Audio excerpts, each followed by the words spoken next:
Assalamualaikum warahmatullahi wabarakatuh. Anak-anak sedang menyaksikan channel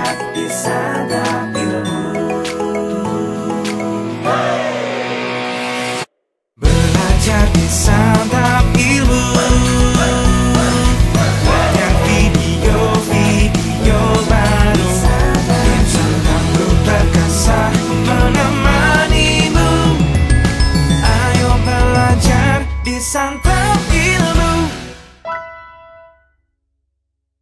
Assalamualaikum warahmatullahi wabarakatuh.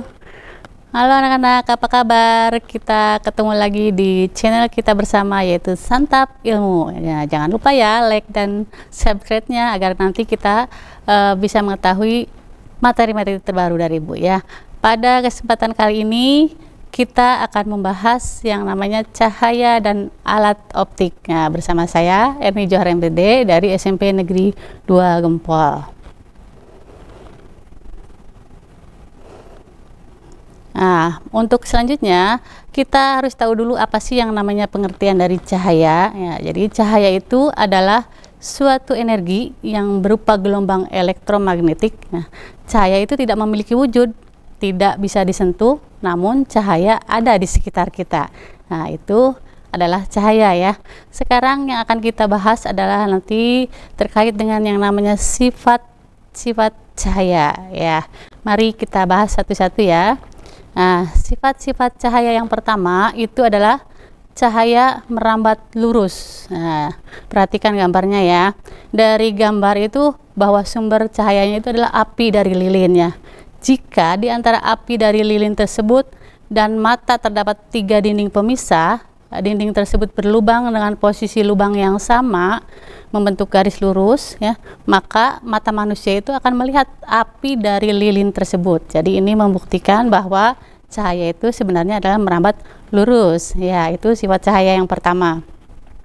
Nah, kemudian selanjutnya sifat cahaya yang kedua itu adalah cahaya itu dapat dipantulkan. Nah, kalau dilihat dari gambar ada seorang anak yang sedang menyenter, kemudian hasilnya itu adalah cahayanya itu mengenai suatu bidang tertentu. Nah, ternyata dipantulkan. Nah, ini adalah bukti bahwa cahaya itu dapat dipantulkan. Nah, ada 2 macam pemantulan nanti ya. Nah, kita bahas dulu ya untuk macam-macam pemantulannya. Pemantulan yang pertama itu ada pemantulan teratur atau istilahnya itu adalah specular reflection ya. Jadi pemantulan teratur itu terjadi apabila cahaya datang dan menyentuh bidang yang rata ya. Cahaya datang kemudian bersentuh dengan permukaan yang rata sehingga dihasilkan pemantulan yang teratur ya. Jadi cahaya memantul pada permukaan rata akan menghasilkan sudut datang dan sudut pantul yang sama besar ya. Itu gambarnya. Jadi sinar datang, kemudian bidang pantul, dan ada sinar pantulnya di situ ya. Nah, kemudian apa sih contohnya? Nah, contohnya jadi bayangan yang terbentuk pada pemantulan sempurna itu adalah sewaktu kita bercermin. Itu adalah bukti bahwa bayangan itu bisa dipantulkan secara sempurna ya. Nah, kemudian pemantulan yang kedua yaitu pemantulan tidak teratur. Nah, kalau tadi teratur, sekarang yang tidak teratur atau istilahnya itu adalah pemantulan baur ya, atau istilah lainnya itu adalah diffusion reflection. Nah, ini terjadi apabila cahaya datang dan menyentuh permukaan yang tidak rata ya, sehingga pemantulannya itu dihasilkan tidak teratur ya. Nah, contohnya ketika kalian melihat bayangan dari permukaan air, kemudian airnya itu bergelombang ya, sehingga kita melihat bayangan kita sendiri itu seperti acak gitu, baur tidak rata. Nah, itu adalah contoh dari pembentukan yang baur ya. Nah, kemudian sifat cahaya berikutnya. Nah, sifat cahaya berikutnya itu yang kedua adalah cahaya dapat dipantulkan yang tadi ya. Nah, tapi kita masuk dulu ke hukum Snellius. Nanti ada Snellius 1, ada Snellius 2 ya. Jadi bunyi dari hukum Snellius 1 itu adalah sinar datang, sinar pantul, dan garis normal itu terletak pada satu bidang datar. Nah, dapat dilihat gambarnya di situ ya. Sinar datang, kemudian sinar pantulnya ada, garis normal, tapi dalam satu bidang datar. Itu bunyi hukum dari Snellius 1. Nah, kemudian hukum Snellius 2-nya yang bagaimana? Nah, ini dia. hukum Snellius 2. Gambarnya jadi sudut datang atau I itu ya, kemudian sudut yang terbentuk antara sinar datang dan garis normal, itu dipantulkan ya, pantulannya itu adalah R nanti ya. Jadi sudut pantul atau R itu yang terbentuk antara sinar pantul dan garis normal. Jadi hukum Snellius 2 itu adalah sebenarnya sudut datang itu sama dengan sudut pantul, yaitu hukum Snellius 2 ya. Selanjutnya contoh dari hukum Snellius penerapannya nih ya, kalau dalam soal ya. Kalau dari soal di sini ada soal jika sudut yang terbentuk antara sinar datang dan sinar pantul itu adalah 60 derajat ya, berapa besar sudut datangnya? Nah, seperti yang tadi dikatakan bahwa I itu ditambah R itu nanti harus sama dengan 60 ya, karena di situ hasilnya itu adalah 60. Jadi I tambah R itu sama dengan 60. Nah, karena I sama dengan R ya, maka nanti I tambah I-nya itu adalah 60 ya. Jadi nanti I-nya itu adalah 60 dibagi 2 ya, atau boleh sama saja dengan 2I sama dengan 60. Jadi untuk mendapatkan I itu adalah tadi 60 dibagi 2, hasilnya adalah 30 ya. Jadi sudut pantulnya adalah sudut datangnya adalah 30 ya. Oke, itu untuk contoh dari hukum Snellius. Selanjutnya sifat cahaya yang ketiga ya. Yang ketiga itu adalah cahaya dapat dibiaskan. Coba lihat contohnya di sebelah kanan itu ada gambar pensil yang dicelupkan ya ke wadah yang berisi air atau ke gelas yang berisi air ya. Kalau dilihat dari luar itu pensil itu seolah-olah tidak lurus ya, betul nggak? Nah, itu kenapa? Karena ada terjadi pembiasan ya. Apa sih pembiasan? Nah, pembiasan itu adalah peristiwa perubahan arah cahaya atau istilahnya pembelokan ya, karena adanya perubahan medium ya. Oke, selanjutnya cahaya dibiaskan atau dibelokkan itu karena adanya cahaya melewati dua medium yang berbeda tadi ya. Karena apa? Karena kerapatan optiknya. Jadi di medium pertama ya, itu kerapatan optiknya rendah, artinya molekulnya renggang ya. Kemudian masuk ke medium yang berbeda, artinya kerapatannya lebih tinggi dan molekulnya lebih rapat. Jadi ada perbedaan di medium, makanya kelihatannya tidak seperti lurus, seperti dibiaskan atau dibelokkan ya. Oke, sekarang untuk hukum Snellius pada pembiasan cahaya, itu dilihat dari gambarnya ya. Sinar datang, kemudian dibiaskan ya, kemudian kalau itu pada balok kaca ya, nanti akan terjadi seperti gambarnya ya. Oke, itu untuk hukum Snelliusnya. Kemudian ada, perhatikan gambar berikut ya. Tadi dari udara, kemudian kerapatannya renggang ya, kemudian kalau sinar masuknya kerapatan airnya tinggi ya, kemudian dibiaskan, sinar biasnya itu dibelokkan menjadi menjauhi garis normal ya, tuh gambarnya. Kemudian sebaliknya kayak tadi ya, sebaliknya kalau dari kerapatan tinggi ya, kemudian dipantulkan, dibiaskan, itu menjauhi garis normal sinar biasnya ya, kebalikan yang tadi. Oke, untuk mengetahui indeks biasnya, itu ada rumus ya. Rumusnya itu nanti N sama dengan C per V ya, dimana yang namanya N itu adalah indeks bias, kemudian C itu adalah kerapatan cahaya pada ruang hampa yang nilainya itu 3 kali 10 pangkat 8 meter per sekon ya. Kemudian V itu adalah kecepatan cahaya pada medium, satuannya meter per sekon. Jadi ini adalah indeks bias itu adalah nilai yang menunjukkan kerapatan optik suatu medium atau benda di mana cahaya itu merambat. Rumusnya yang tadi ya. Oke, penerapan contoh soalnya nih seperti ini. Dia ada contoh soal, suatu robot itu menembakkan cahaya dari matanya ke kaca tebal ya. Jika cepat rambat cahaya di dalam kaca itu 2 kali 10 pangkat 8 meter per sekon, berapa indeks bias kaca? Tadi sudah diketahui rumusnya ya. Seperti biasa kalau kita ada soal hitungan, kita harus tulis dulu apa sih diketahui dari soal. Dari soal itu ada angka 2 kali 10 pangkat 8. Di situ ada tulisan cepat rambat cahaya, berarti simbolnya adalah V ya. V itu sama dengan 2 kali 10 pangkat meter per sekon. Kemudian ada tidak sih nilai C-nya? Kalau tidak ada berarti sudah diketahui tadi ya, nilainya itu adalah 3 kali 10 pangkat 8. Yang ditanyakan apa? Yang ditanyakan itu adalah N-nya, cepat lambatnya ya. Jawabnya bagaimana rumus yang tadi diterapkan? Rumusnya itu adalah N sama dengan C per V. Kita masukkan angkanya ya. Tadi N-nya itu, C-nya ya, C-nya itu adalah 3 kali 10 pangkat 8. Kemudian V-nya itu adalah 2 kali 10 pangkat 8. Oke, yang 10 pangkat 8 kita hilangkan ya. Tinggal 3/2 saja. Jadi 3 dibagi 2 nanti hasilnya adalah 1,5. Itu untuk penerapan contoh soal pada indeks bias ya. Oke, sekarang apa sih hubungan indeks bias dengan kecepatan cahaya pada medium ya? Oke, jika cahaya melewati medium yang memiliki kerapatan optik atau indeks bias besar, itu maka kecepatan cahaya saat melewatinya itu akan menurun ya. Itu jadi hubungannya ya. Oke.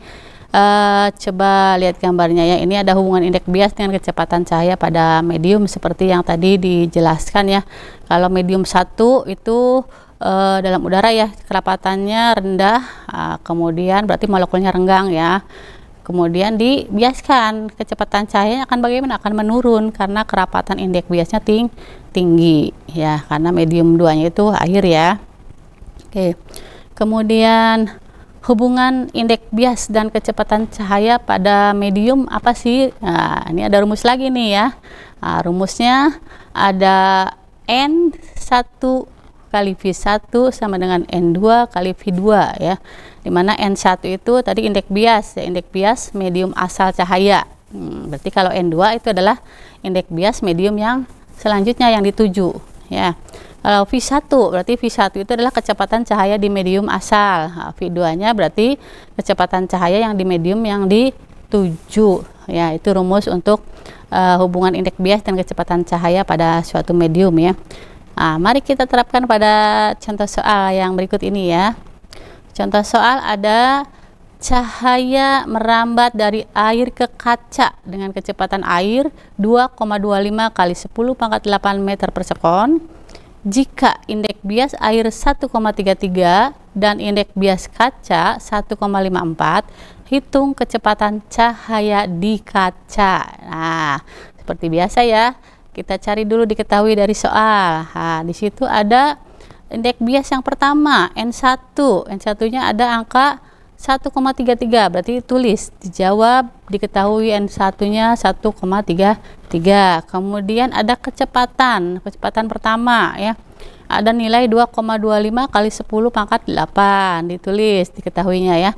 Kemudian kecepatan pertama sudah ya. Selanjutnya nanti ada indeks bias yang keduanya ada nggak? Ada ya, nilainya itu adalah 1,54.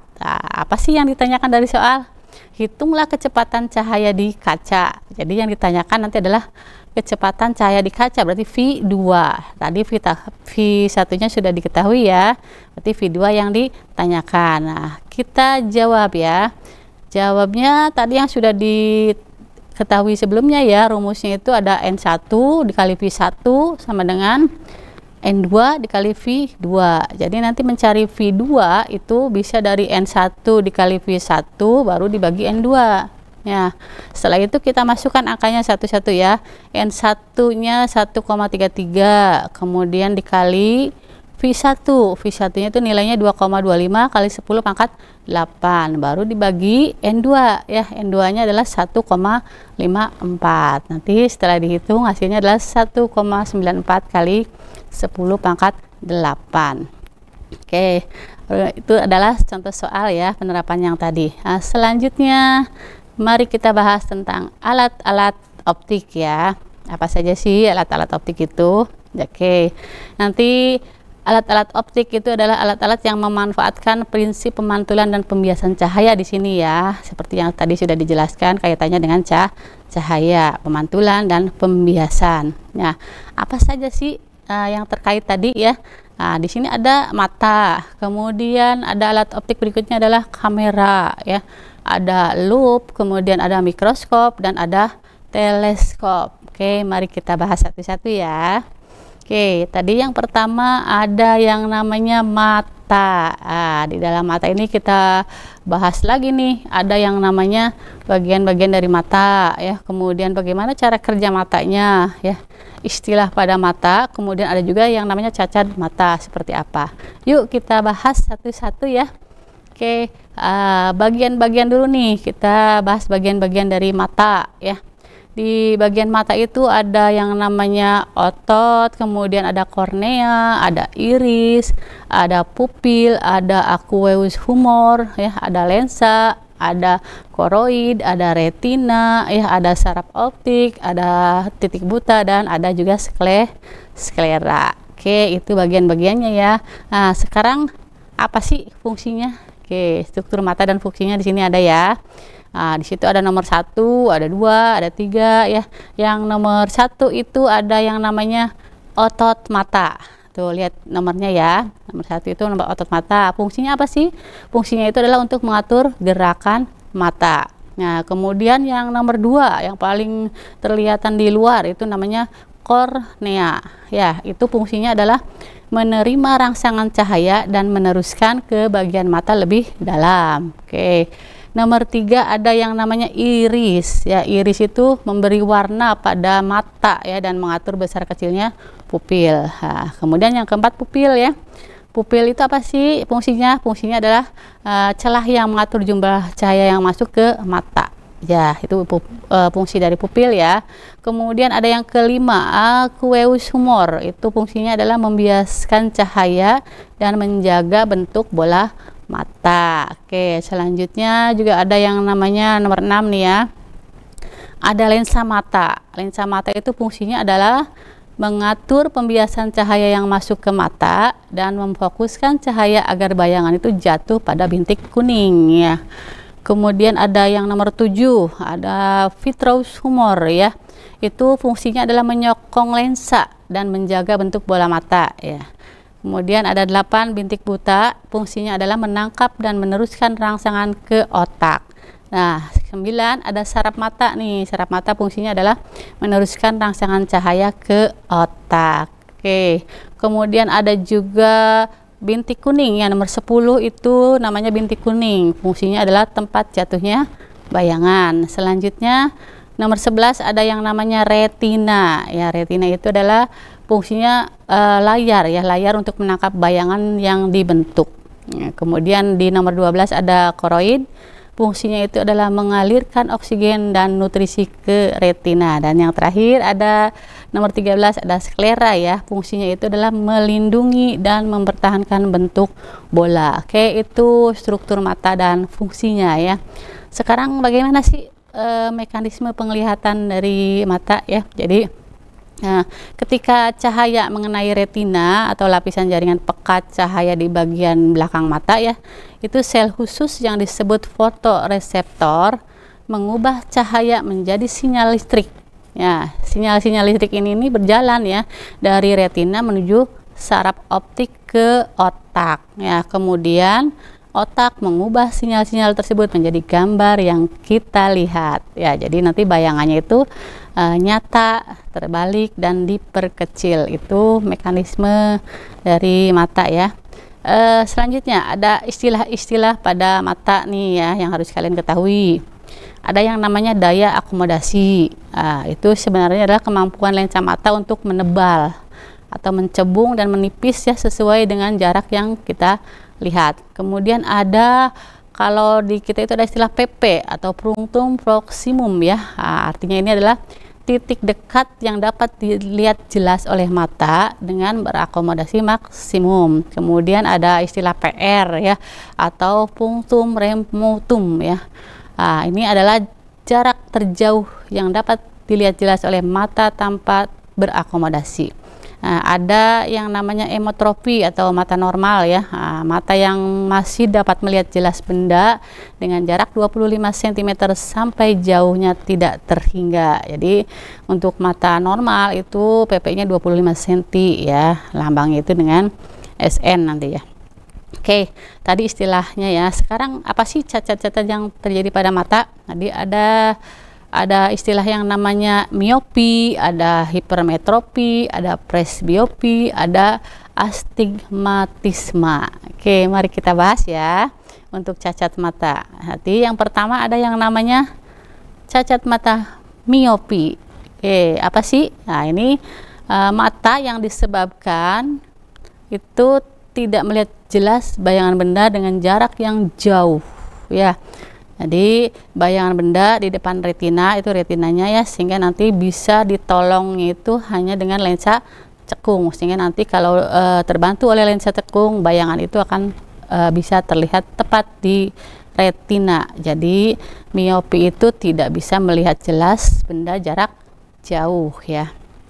Oke, selanjutnya untuk miopi ada persamaan untuk menghitung kekuatan lensanya ya. Nanti rumusnya itu adalah P sama dengan 100 dibagi R, karena di belakang berarti nanti minus ya, minus 100 per PR ya, dimana yang namanya PR itu adalah jarak terjauh yang dapat dilihat oleh mata miopi, nanti satuannya cm.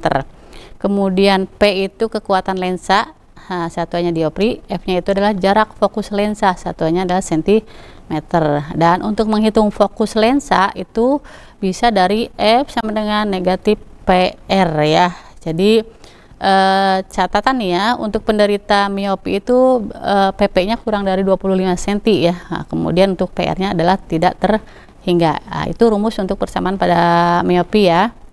Oke, cacat mata selanjutnya ada yang namanya hipermetropi.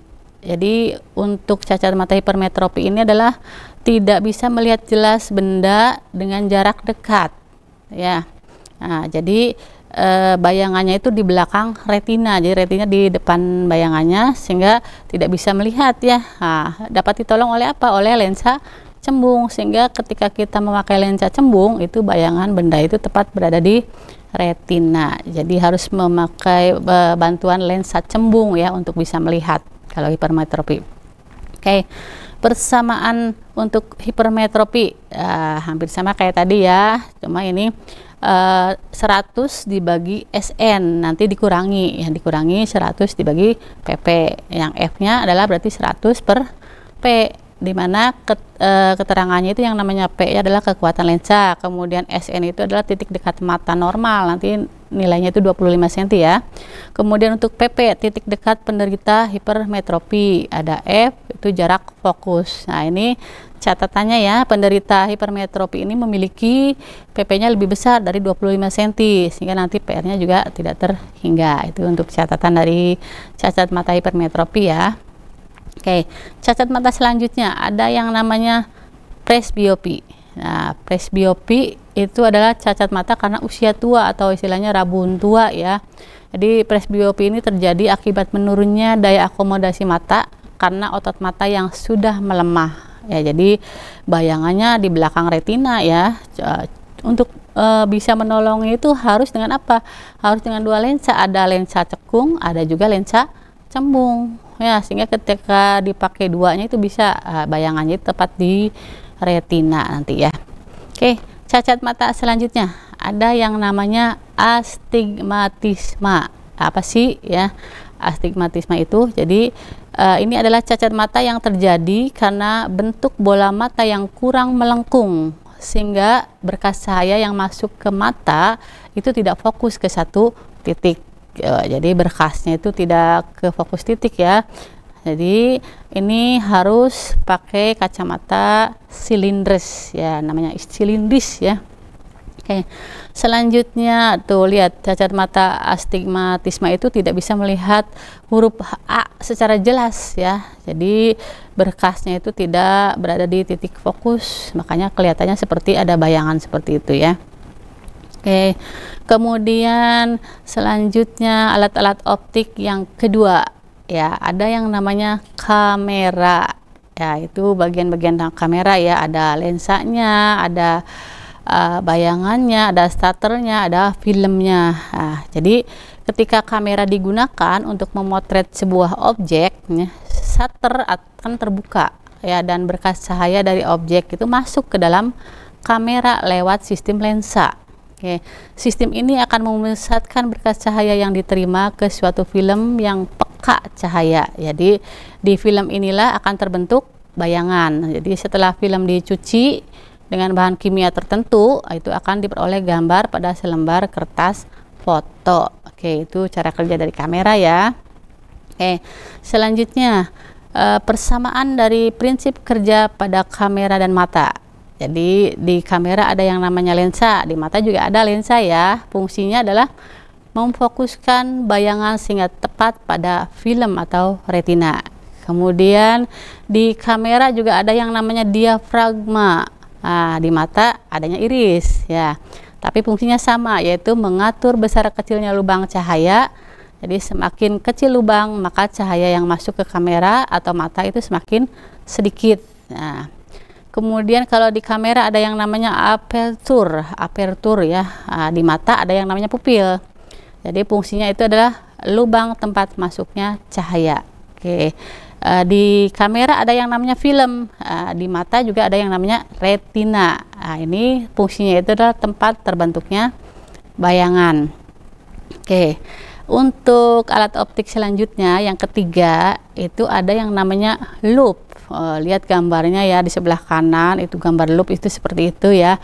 Jadi loop itu adalah alat optik buatan yang paling sederhana ya untuk melihat benda-benda kecil agar terlihat lebih jelas dan besar sehingga mudah diamati. Oke, cara kerjanya seperti yang digambar itu. Nanti hasil bayangannya itu adalah maya, kemudian tegak dan diperbesar. Ya, itu untuk yang ketiga ya. Sekarang masuk ke alat optik yang keempat, yaitu ada mikroskop. Gambarnya seperti yang ada di gambar itu ya, itu gambar mikroskop. Jadi mikroskop itu merupakan salah satu alat ya, alat penting ya dalam dunia ilmiah yang memungkinkan manusia itu untuk mengeksplorasi dunia mikroskop itu dengan lebih rinci ya. Jadi ada istilah perbesaran optik nanti ya.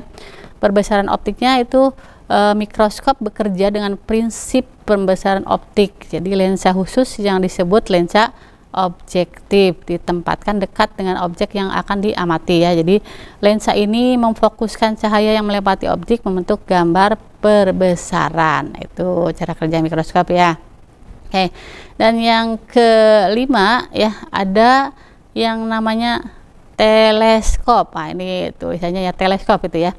Teleskop gambarnya seperti yang ada di layar ya. Itu adalah alat yang digunakan untuk melihat benda yang jauh. Jadi alat ini dapat memperbesar benda hingga 20 kali lipatnya ya. Jadi lebih besar lagi nanti hasilnya ya. Kemudian lensa utama pada teleskop itu akan mengumpulkan bayangan benda dan cahaya. Nah, lalu akan diteruskan ke lensa mata.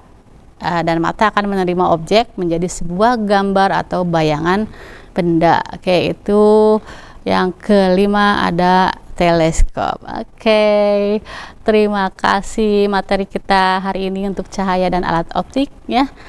Jangan lupa like, subscribe-nya agar kalian bisa mendapatkan materi ibu dari selanjutnya ya. Wassalamualaikum warahmatullahi wabarakatuh. Terus dukung channel Santap Ilmu dengan like, subscribe, dan share konten-konten kami ke teman-teman kamu ya.